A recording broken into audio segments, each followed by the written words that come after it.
The beginning of the universe. The beginning of the universe had, of course, been discussed for a long time. According to a number of early cosmologies in the Jewish, Christian, Muslim tradition, my own addition, notice the conspicuous lack of Hindu with double O's there. The universe. Jewish, Christian, Muslim, Hindu. The universe started at a finite and not very distant time in the past. Okay, the Hinduism the universe is timeless so it's Serida. Okay. So it's different about Hinduism the universe is timeless in Hinduism. Okay. Seri. Shall we read? One argument for such a beginning was the feeling that it was necessary to have a first cause to explain the existence of the universe. Another argument was put forward by Saint Augustine in his book The City of God.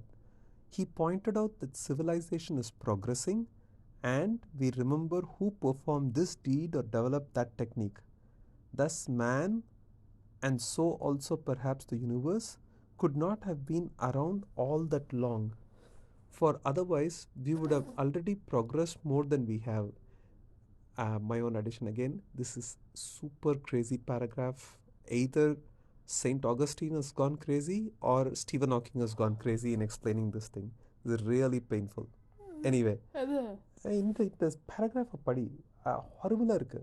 It's some crazy thing. Either of them must be on drugs. No, I think Saint Augustine. No, Appa, you don't understand it because your mind is feeble, Appa. சரிடா okay கத்தா இந்த மாதிரி தான் பண்ணாத இதெல்லாம் record ஆகிட்டு இருக்கு தெரியும் சரி சரி யாருக்கு சென்ட் பண்ணிருக்கேன் தெரியாது see that later. You're gonna drop it on YouTube. சரி Saint Augustine accepted a date of about 5000 BC for the creation of the universe according to the book of Genesis. It is interesting that this is not far from the end of the last ice age, about 10,000 BC, which is when civilization really began, according to you. Aristotle and most of the other Greek philosophers, on the other hand, did not like the idea of a creation because it made too much of divine intervention. They believed, therefore, that the human race and the world around it had existed and would exist forever. You guys need to understand that the sun does not revolve around you. Sorry.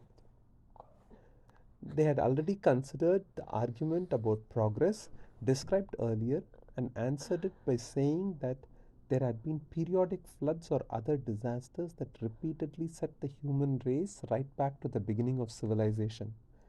When most people believed in an essentially static and unchanging universe, the question was whether or not it had a beginning was really one of metaphysics or theology.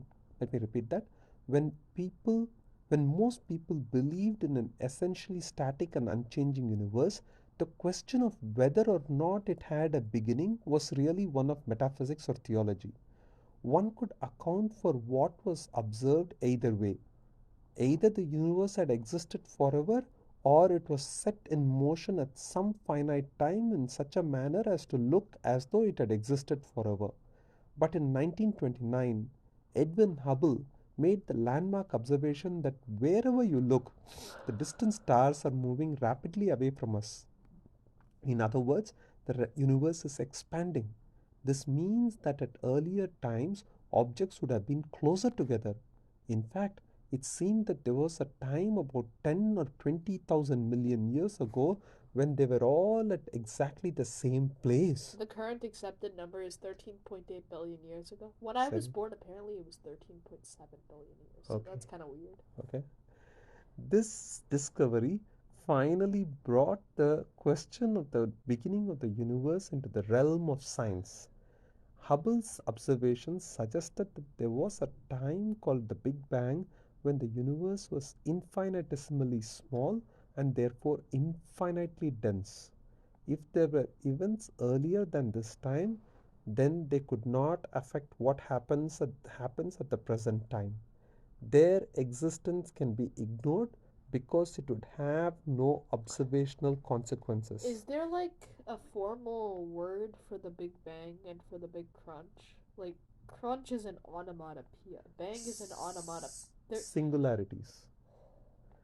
Yeah, true. But One may they're say. onomatopoeias. Like, why are you using them as the official terms? Shall I continue? Yeah. One may say that time had a beginning at the Big Bang in the sense that earlier time simply could not be defined.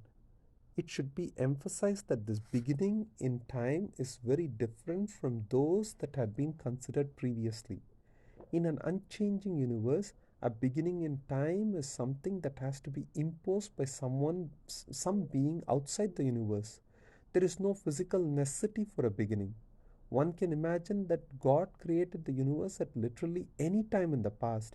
On the other hand, if the universe is expanding, there may be physical reasons why there had to be a beginning.